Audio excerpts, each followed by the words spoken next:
오늘의 주요 뉴스입니다. 장마 전선이 다시 북상하면서 전국에 많은 비를 뿌리겠습니다. 오늘은 수도권 등 중부지방에 집중호우가 내리고 내일은 남부지방에 최고 250mm가 넘는 폭우가 예상됩니다.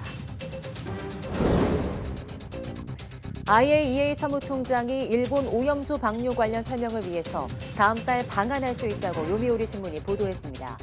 그로시 사무총장은 다음 달 4일 일본의 오염수 방류 계획에 대한 최종 보고서를 전달한 뒤 한국 등 일부 국가를 방문해 보고서 내용을 설명할 것으로 보입니다. 신생아가 태어나면 의료기관이 지자체에 출생 사실을 알리게 하는 출생통보제가 내일 본회의에서 의결될 것으로 보입니다. 익명 출산을 보장하는 보호출산제에 대한 찬반 논란은 여전히 팽팽한데 미혼모에 대한 편견을 없애는 근본 대책이 필요하다는 지적입니다.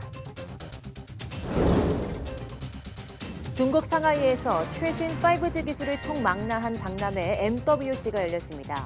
코로나19 여파로 2년 만에 열린 대면 행사인데 미중 간 전략 경쟁에 따라 미국 기업이 대부분 불참하면서 반쪽짜리 행사라는 평가가 나오고 있습니다. 캐나다에서 일어난 대규모 산불의 여파로 미국 중서부가 이틀째 미세먼지에 뒤덮였습니다. 공기질 경보가 발령된 주가 11개에 달하고 주민 8,700만 명이 영향을 받은 것으로 나타났습니다.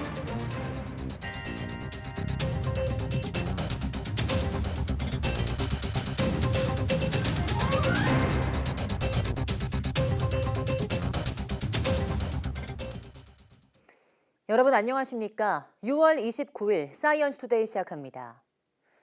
장마 전선이 북상하면서 내륙 곳곳에 장대비를 퍼부을 것으로 보입니다. 기상청은 서해에서 발달한 저기압이 다가오며 남해에 머물던 장마 전선이 중부 내륙으로 북상했다고 밝혔습니다. 서울을 비롯한 수도권과 강원 영서, 충남 해안에 호우주의보가 내려진 가운데 중부지방을 중심으로 시간당 10에서 30mm의 장대비가 쏟아지고 있습니다. 기상청은 경기 북부에 최고 200mm, 서울과 인천, 경기 남부에도 최고 150mm의 많은 비가 내리겠다고 예보했습니다. 장마 전선은 낮 동안 중부지방에 국지성 호우를 쏟아부은 뒤 밤부터 남부지방으로 이동해 내일까지 남부와 제주도에 최고 250mm의 폭우를 내릴 전망입니다. 기상청은 이미 많은 비로 지반이 약해져 2차 피해가 발생하기 쉽다며 산사태와 축대 붕괴, 저지대 침수와 하천 범람 등에 대비해달라고 당부했습니다. 서울을 포함한 수도권 대부분 지역에 호우특보가 발효된 가운데 팔당댐이 수문을 열어 방류를 시작했습니다. 환경부 한강홍수통제소는 오늘 오전 9시 30분부터 팔당댐 15개 수문 가운데 1개를 열어 초당 890톤의 물을 흘려보내고 있습니다. 어제 오전 수문을 모두 닫고 발전 방류만으로 초속 760톤을 흘려보냈던 것보다 늘어난 양입니다. 한강홍수통제소는 서울과 수도권 지방에 비가 집중되는 오후에는 개방하는 수문과 방류량이 늘어날 것으로 전망했습니다. 많은 비가 내린 전남 한평에서는 60대 여성 수리시설 감시원이 실종됐습니다. 하천이 넘쳐서 논이 물에 잠기는 것을 막기 위해 수문을 닫으려다 변을 당한 것으로 추정됩니다. 나연호 기자입니다. 고무보트에 탄 소방대원들이 수풀을 헤집고 하늘에는 드론이, 땅에는 수색견이 탐색 작업을 벌입니다. 호우경보가 내려졌던 밤 10시 반쯤 하천에서 68살 여성이 실종됐기 때문입니다. 배수문을 관리하는 수리시설 감시원이던 여성은 폭우에 하천이 불어나자 수문을 여는 과정에서 변을 당한 것으로 보입니다. 실종 사고가 났을 당시 한평에는 시간당 70mm에 달하는 그야말로 물폭탄이 쏟아지고 있었습니다. 수문을 열기 위해 남편과 동행했는데 손 쓸 겨를도 없이 사고를 당한 것으로 전해졌습니다. 그걸 여는 과정에서 풀 같은 게 좀 걸려있으니까 그걸 치우러 과정에서 빠져버린 것 같아요. 풀 같은 게 걸려있으면 배수문이 오픈이 안 되는 경우도 있어요. 그래서 이제 그 조치를 하는 과정이었지 않냐 추정을 하고 있어요. 청년들이 떠난 농촌에서는 하천 배수문을 여닫는 수문 관리 업무를 대부분 65세 이상 노인들이 맡고 있습니다. 뽑는 기준에 나이 제한도 거의 없는 데다 오랜 기간 뿌리 내리며 지역 사정과 물길까지 훤히 파악하고 있기 때문입니다. 하지만 노인들이 어두운 밤, 그것도 비바람이 몰아치는 악천후 속에 수문을 관리하는 데는 늘 위험이 뒤따릅니다. 걱정은 되지라서 이제 그게 어젯밤에도 비가 그렇게 많이 한 번에 안 쏟아졌다 그러면 이제 괜찮을 건데 워낙 많이 쏟아져 버렸어. 오늘 위험 있게 와서 열다가 그래 붙는 거야. 주민들은 차라리 농사를 망치는 게 나았다며 안타까워하고 있습니다. YTN 나연호입니다. 오늘 아침 서울에 지난해보다 이틀 늦게 올여름 첫 열대야가 나타났습니다. 기상청은 밤사이 고온다습한 남서풍이 유입되고 흐린 날씨를 보이면서 기온이 내려가지 못해 서울과 강원 동해안, 중부 내륙 일부, 제주도에 열대야가 나타났다고 밝혔습니다. 열대야가 나타난 곳은 서울과 강릉, 속초, 청주, 제주 등입니다. 열대야는 당일 18시부터 다음 날 오전 9시까지 최저기온이 25도 이상을 유지하는 것을 말합니다.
네, 출생 신고가 안 된 이른바 유령 영아의 사망 유기 사건이 사회적 공분을 불러온 가운데 이를 막기 위한 출생 통보제가 국회 소관 상임위 소위를 통과했습니다.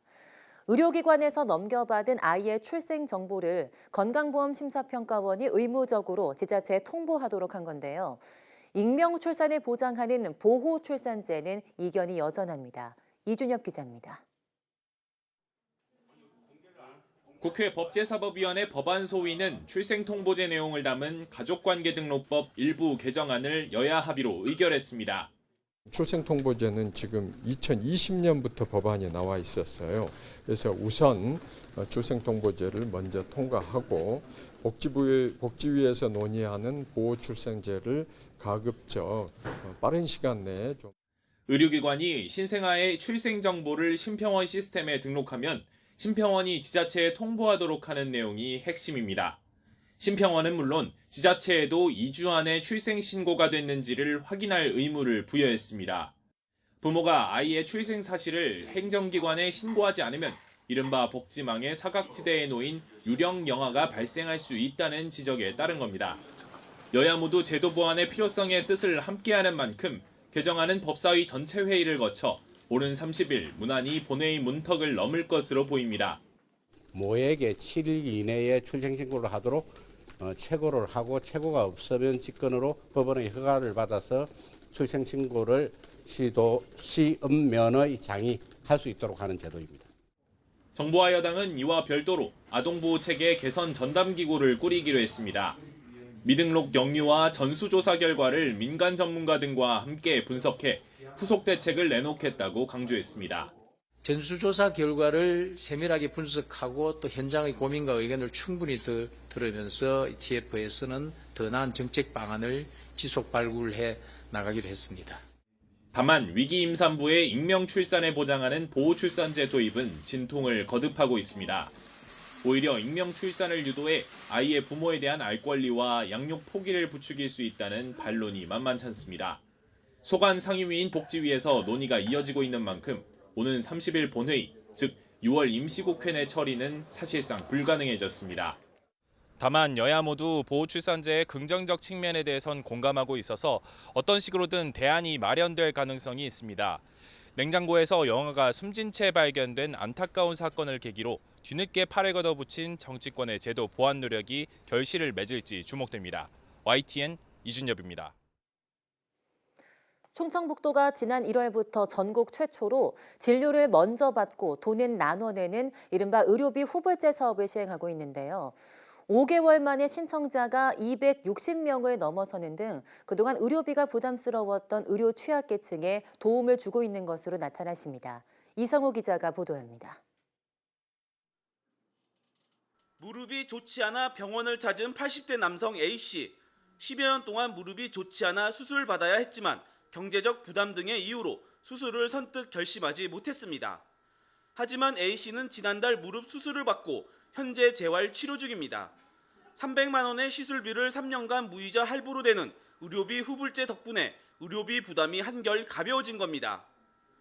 도움이 많이 됐어요. 그거 안 했으면 거기 가서 힘들었는데 그 후불제 때문에 많이 내가 용기를 냈던 거지도. 충청북도가 전국에서 처음으로 시작한 의료비 후불제가 목돈 마련이 어려운 취약계층에 이처럼 도움이 되고 있습니다.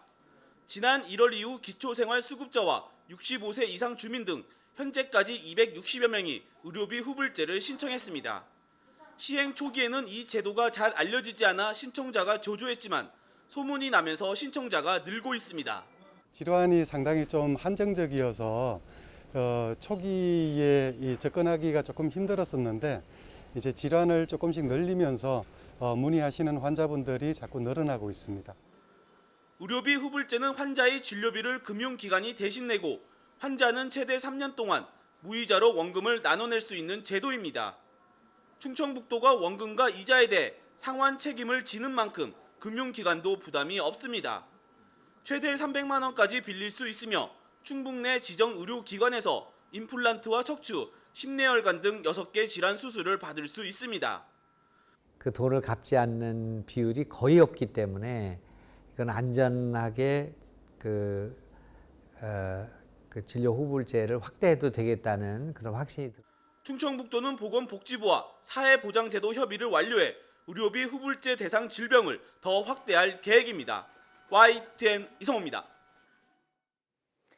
지난해 인체 면역 결핍 바이러스 HIV 신규 감염자가 전년 대비 9.3% 증가한 것으로 집계됐습니다.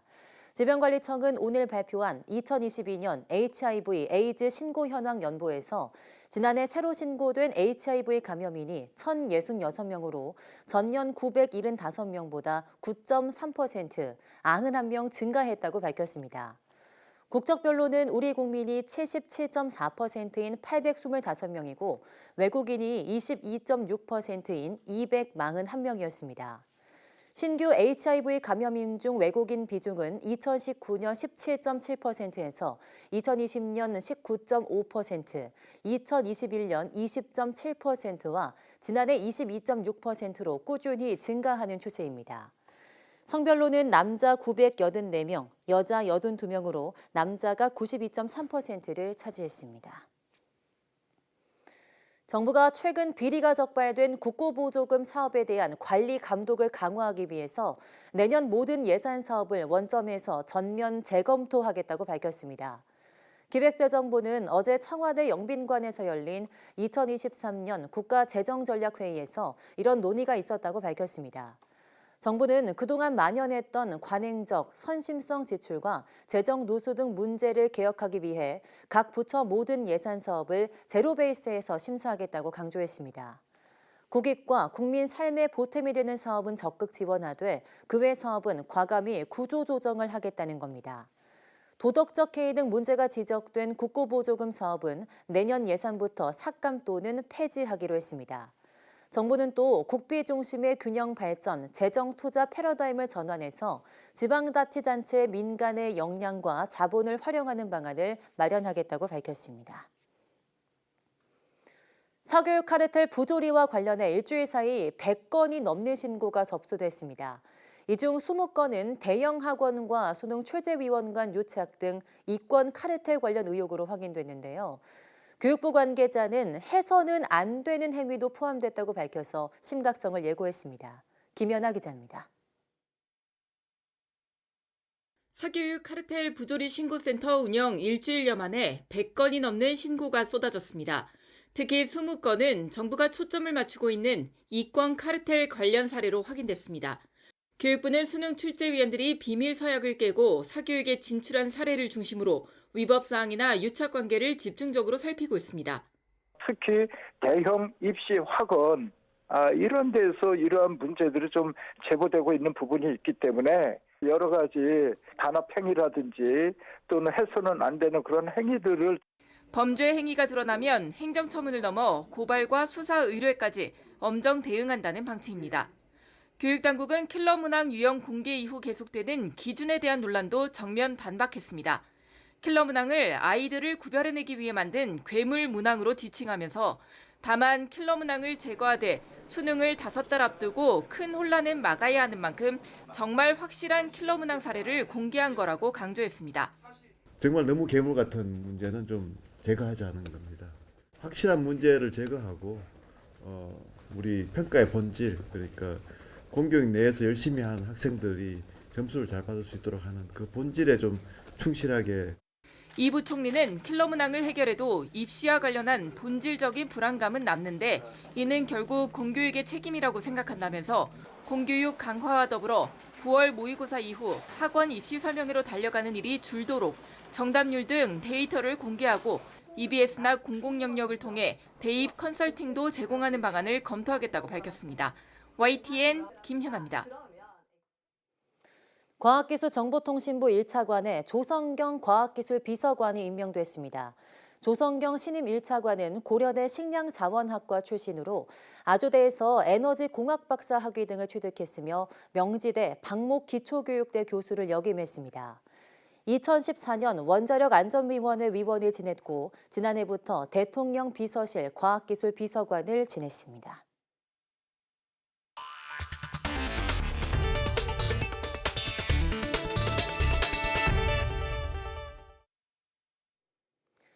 일본 후쿠시마 제1원자력발전소 오염수 해양방류 계획을 검증해온 국제원자력기구 IAEA 라파엘 그로시 사무총장이 다음 달 방안을 조율하고 있다고 일본 요미우리 신문이 보도했습니다. 요미우리는 그로시 사무총장이 다음 달 4일 일본을 찾아 기시다 후미오 총리에게 후쿠시마 오염수 방류 계획에 관한 최종 보고서를 전달한 뒤 한국과 뉴질랜드 그리고 태평양 섬나라인 쿡제도를 방문할 것으로 보인다고 전했습니다. 그로시 사무총장은 우리나라 등의 후쿠시마 제1원전 오염수 방류의 안전성에 대한 평가를 담은 최종 보고서 내용을 설명할 것으로 보입니다. IAEA는 지금까지 도쿄전력의 후쿠시마 오염수 방류 방법과 설비가 타당하다고 평가해온 만큼 최종 보고서에서도 같은 견해가 유지될 가능성이 높습니다. 후쿠시마 원전 오염수 방류를 위한 설비 공사가 마무리된 가운데 일본 원자력규제위원회가 방류 전 설비 전반에 대한 최종 점검에 나섰습니다. 어민들의 반발을 의식한 일본 정부는 의사소통을 강조하며 방류의 불가피성을 설득하고 있는데 하지만 도쿄전력 주주총회에서도 반대 목소리가 나왔습니다. 도쿄에서 김세호 특파원이 보도합니다. 일본 원자력안전규제위원회가 후쿠시마 제1원전의 방류 설비 전반에 대한 점검에 돌입했습니다. 오염수를 방류하기 전 사실상 마지막 단계인데 사흘간 점검과 결과 검토에서 이상이 없으면 언제라도 방류할 수 있는 상태가 됩니다. 어민 반발을 의식한 일본 정부는 관계자의 이해 없이 방류하지 않겠다며 2015년 어민들에게 했던 약속을 지킬 것이라고 밝혔습니다. 関係者の理解なしにはいかなる処分も行わないとの方針は遵守します。引き続き漁業者をはじめとする方々との意思疎通を密にし 하지만 일본 정부는 다른 한편에서 방류의 불가피성을 강조해왔고 도쿄전력 역시 주주들을 설득하고 나섰습니다. 주주총회에서 오염수 방류에 문제가 없다는 의견도 있었지만 賛成、風評被害はそれはあるかもしれないけども私なんか全然問題にならないと思うけどね。十分希釈してるから。 희석한다고 끝날 문제가 아니라며 강하게 반대하는 목소리도 나왔습니다. 処理水はもうやっぱり絶対反対です。流してほしくない。薄めればいいっていう問題じゃないと思うんですよね。 기시다 총리가 다음 달 4일 국제원자력기구 IAEA 사무총장과 만날 것으로 알려진 가운데 IAEA의 최종 보고서도 이때 공개될 가능성이 높습니다. 보고서에서 문제가 없으면 기시다 총리는 적절한 시점을 택해 방류를 결정할 것으로 보입니다. 이미 오염수 방류 방침을 결정한 상황에서 관계자의 이해 없이 방류를 하지 않겠다는 일본 정부와 도쿄 전력의 발언에 무게감이 실리기는 쉽지 않아 보입니다. 도쿄에서 YTN 김세호입니다. 지난 2월 스페인 바르셀로나에 이어서 중국 상하이에서 최신 5G 통신 기술을 총망라하는 박람회가 열렸습니다. 일상 회복 이후 10주년 행사로 야심차게 재개됐지만 반쪽짜리 행사에 그쳤다는 평가도 나오고 있습니다. 이유가 뭔지 상하이에서 강정규 특파원이 보도합니다. 화물선이 싣고 온 컨테이너 박스가 무인 화물차로 옮겨집니다. 모든 작업은 10km 밖에 떨어진 원격 조정실에서 이루어집니다. 5G 초고속 통신망을 활용한 중국 텐진의 지능형 항만입니다. Today, ports are going through a process of automation driven by the latest technologies like AI and 5G. 이런 최신 5G 기술을 총망라한 박람회 MWC가 상하이에서 열렸습니다. 지난해 도시봉쇄의 여파로 취소된 뒤 2년 만에 열린 대면 행사입니다.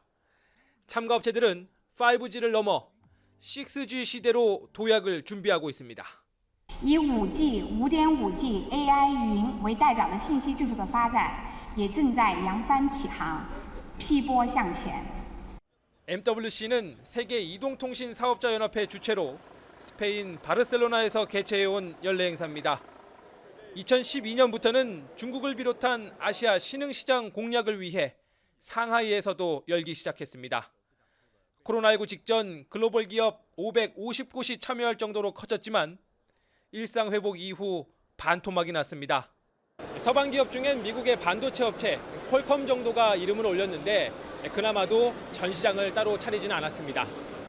미중 간 전략 경쟁에 따라 미래 산업인 민간 통신 기술 분야의 지형도까지 둘로 나뉜 모양새입니다. 在西方有些人在炒作所谓的降依赖去风险，就是一个伪命题。 팬데믹 기간 두 차례 취소된 탓에 올해 10회째를 맞는 MWC 상하이. 반쪽짜리 행사에 그쳤다는 말까지 나오는 배경입니다. 상하이에서 YTN 강정규입니다. 미국 반도체 기업 엔비디아가 조 바이든 행정부의 대중국 반도체 수출 제한 추가 검토에 대해 우려를 나타냈습니다. 콜레크레스 엔비디아 최고 재무 책임자는 미 정부의 추가 수출 제한이 시행되면 당장 영향은 없을 것이지만 장기적으로는 회사 성장에 타격을 줄 수 있다고 밝혔습니다. 월스트리트 저널은 앞서 소식통을 인용해 미 상무부가 이르면 다음 달 초 엔비디아 등 반도체 업체가 사전 허가 없이 중국 등으로 수출하려 할 경우 이를 중단할 가능성이 있다고 보도했습니다.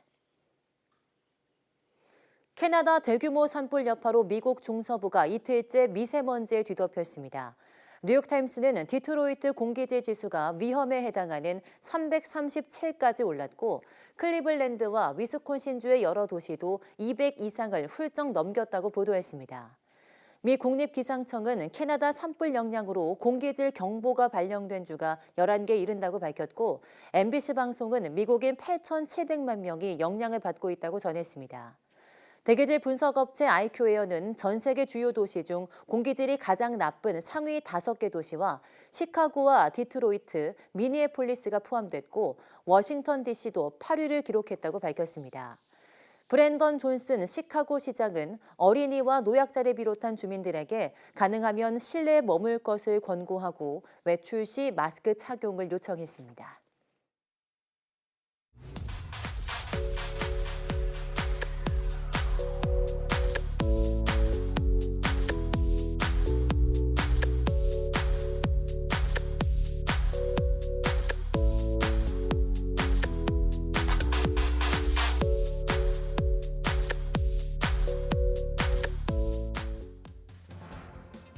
우리가 살고 있는 이 세상은 수많은 직업에 종사하는 사람들의 땀이 합쳐져서 굴러가고 있죠. 오늘 오후 사이언스 투데이 저기 잠깐만요에서는 각양각색의 직업을 두루 찾아다니며 다양한 삶의 현장을 생생하게 전해주는 직업 크리에이터 갈간남과 함께 이야기 나눠보겠습니다. 많은 시청 바랍니다. 함께해 주신 여러분 고맙습니다.